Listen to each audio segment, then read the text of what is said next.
Hey everyone, Pat B here again. It is Friday, May the 1st, 2020. And tonight I thought I would address and talk about, document um, cruise ship experience that I've had. Um, and I played on four different ships. Royal Caribbean's Majesty of the Seas, two ships with Costa Cruises, the Italian line. One was the Costa Victoria and one was the Costa Romantica. And then the fourth one I did was the MSC Lyrica. MSC stands for Mediterranean Shipping Company, and they're one of the largest, maybe even the largest, cargo shipping companies in the world. And they decided to get into the cruise business. And I think at the time that I sailed on the Lyrica, and this would have been, the last one was about 2006. I think they had 7 ships, something like that.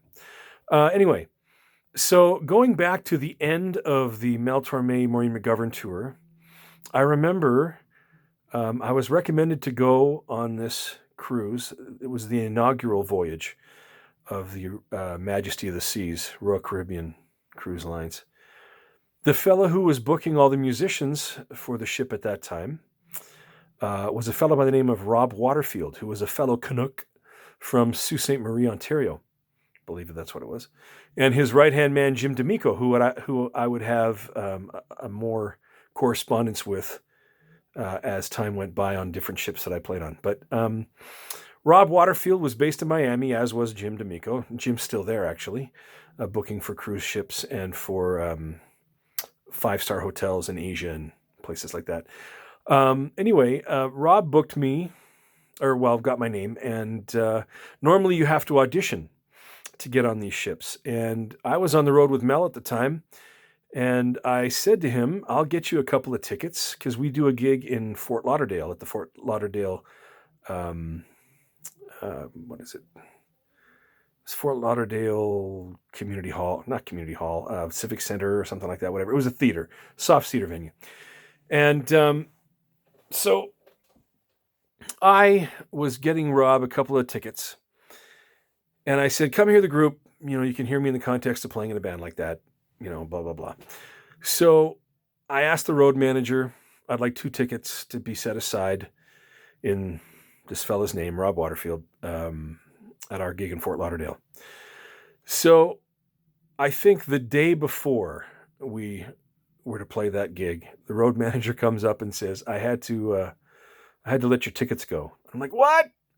He said, yeah, I had to give your tickets away. I said, what? What the hell was that? And he goes, well,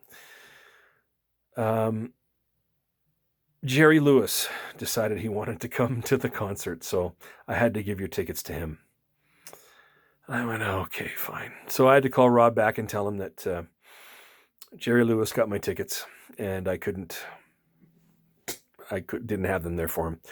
So he said, you know what, that's fine. He said, I'm going to waive your audition. I assume that when you're touring, with somebody like that, and you could probably pass the audition. So that was very cool of him to do that. So anyway, Mel's tour ended in March, middle of March, in Peoria, Illinois.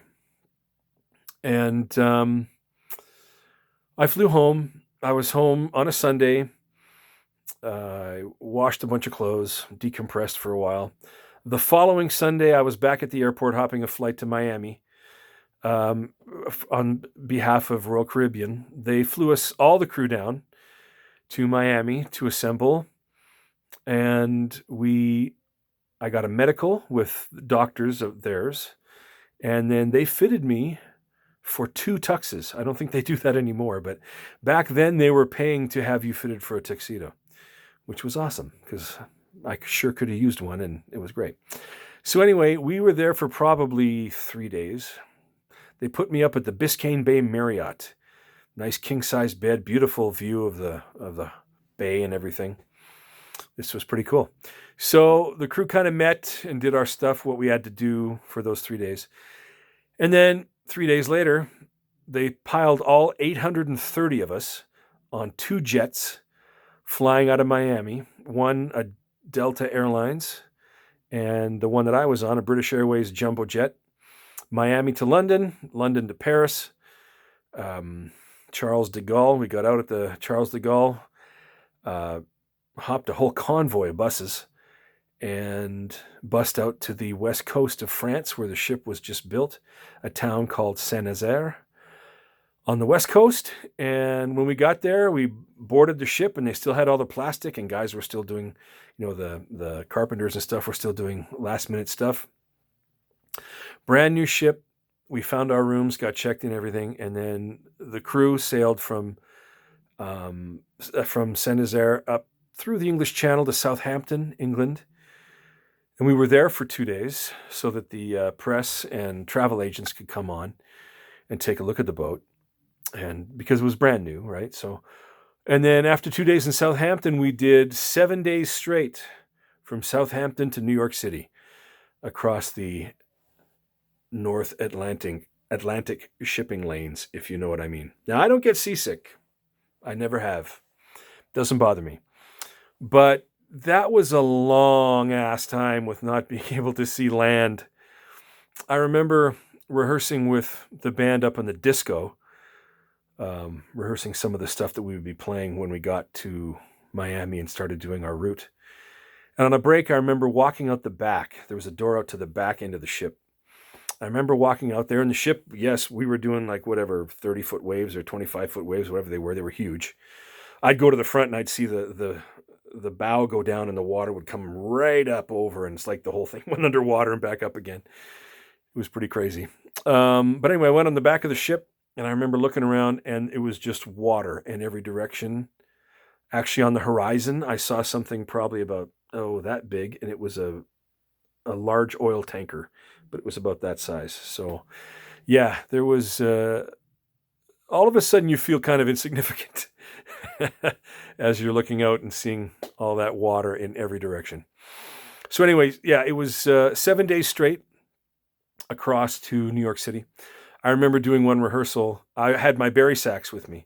And I remember on one rehearsal, our band leader, David Bentley, was his name. Trombone player, used to be a trombonist in London, England, I think with the BBC orchestra over there, was handing out charts, and he handed me alto parts. And I said, well, what are you handing out alto parts for when I'm playing Barry? He said, they never told you to bring your alto? I said, no, nobody ever told me anything. And he kind of sighed, and I went, okay, you're kidding. So I said, okay, I'll try to make arrangements to make this happen. So I contacted the bridge, and I had to make a phone call back home on the satellite phone in the middle of the Atlantic. I think it was like $4 a minute or $5 a minute to use that.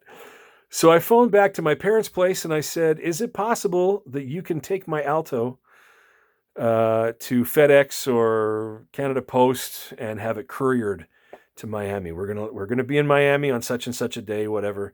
Can you pack it up and send it? So when I got to Miami, Jim D'Amico, Rob Waterfield's right-hand man, brought it into me. But we still had stuff to do. We sailed through to New York.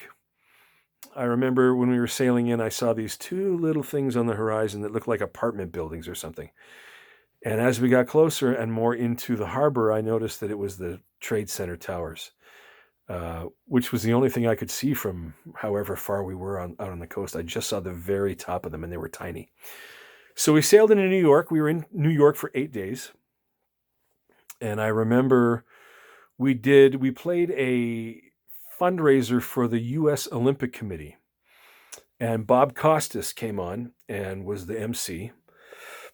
And we played Jerry Seinfeld on and off, and a few other things that we did for celebrities who were talking. I can't remember who else was there, but I remember in the audience, Felicia Rashad was in the audience, and there was a couple guys from Saturday Night Live. Kevin Nealon was there, and I always forget his name. The one that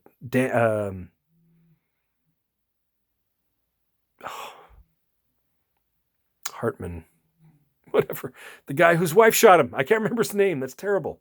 I always forget his name. Anyway, they were in the audience, and there was a few other, celebrities of which I can't remember were there for that. That was kind of cool.